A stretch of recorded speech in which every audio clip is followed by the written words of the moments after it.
Hello दोस्तों, नमस्कार। आज मैं गंगा सप्तमी की पवित्र और प्रेरणादायक कथा सुनाने जा रहा हूँ। ध्यान से सुनिए। बहुत समय पहले की बात है।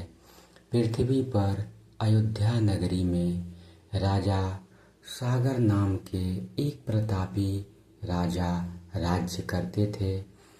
उनके पास अपार धन, वैभव और शक्ति थी, लेकिन उन्हें एक दुख हमेशा सताता था। उनके कोई संतान नहीं थी। वर्षों की तपस्या और यज्ञ के बाद उन्हें 60,000 पुत्रों की प्राप्ति हुई। समय बीतता गया। एक दिन राजा सागर ने अपने राज्य की समृद्धि और यश के लिए अश्वमेध यज्ञ करने का निश्चय किया। यज्ञ का घोड़ा पूरे राज्य में घूमने के लिए छोड़ दिया गया। नियम यह था कि जो भी उस घोड़े को रोकता उसे युद्ध करना पड़ता। देवताओं के राजा इंद्र को भय हुआ कि कहीं राजा सागर अत्यधिक शक्तिशाली न बन जाए। उन्होंने छल से उस घोड़े को चुरा लिया और उसे कपिल मुनि के आश्रम में बांध दिया। जब राजा सागर के पुत्र घोड़े को खोजते हुए वहां पहुंचे तो उन्होंने बिना सोचे समझे कपिल मुनि पर चोरी का आरोप लगा दिया। उस समय कपिल मुनि गहरी तपस्या में लीन थे। उनकी तपस्या भंग हुई तो उन्होंने क्रोध में अपनी आंखें खोली। उनके तेज से राजा सागर के सभी 60,000 पुत्र वहीं भस्म हो गए। पूरा राजमहल शोक में डूब गया। समय बीता। राजा सागर के वंश में राजा भागीरथ का जन्म हुआ। जब उन्हें अपने पूर्वजों की दुखद मृत्यु के बारे में पता चला तो उन्होंने प्रण लिया कि वे अपने पूर्वजों की आत्मा को मोक्ष दिलाकर रहेंगे। ऋषियों ने उन्हें बताया कि यदि स्वर्ग में बहने वाली पवित्र गंगा पृथ्वी पर आकर उनके पूर्वजों की अस्थियों को स्पर्श कर ले तभी उन्हें मुक्ति मिल सकती है। यह कार्य अत्यंत कठिन था। भागीरथ ने राजपाट छोड़ दिया और हिमालय की गुफाओं में जाकर कठोर तपस्या शुरू कर दी। तपस्या इतनी कठिन थी कि वर्षों तक उन्होंने केवल फल फूल खाकर जीवन बिताया। कभी एक पैर पर खड़े होकर ध्यान करते, कभी तपती धूप में बैठे रहते। उनकी भक्ति और समर्पण देखकर ब्रह्मा जी प्रसन्न हुए और प्रकट होकर बोले, वत्स भागीरथ, मैं तुम्हारी तपस्या से अत्यंत प्रसन्न हूँ। माँ गंगा को पृथ्वी पर भेजा जाएगा। यह सुनकर भागीरथ अत्यंत प्रसन्न हुए, लेकिन तभी ब्रह्मा जी बोले, माँ गंगा का वेग बहुत प्रचंड है। यदि वह सीधे पृथ्वी पर उतरी तो पूरी धरती नष्ट हो जाएगी। केवल भगवान शिव जी ही उसके वेग को संभाल सकते हैं। अब भागीरथ ने भगवान शिव जी की कठोर आराधना आरंभ की।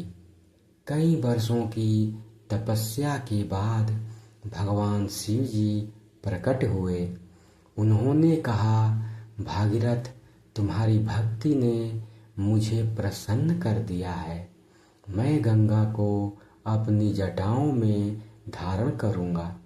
कुछ समय बाद स्वर्ग से माँ गंगा प्रचंड वेग के साथ पृथ्वी की ओर उतरी।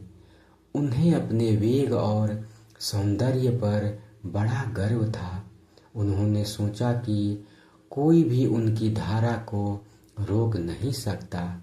लेकिन जैसे ही गंगा पृथ्वी पर पहुंची, भगवान शिव जी ने उन्हें अपनी विशाल जटाओं में कैद कर लिया।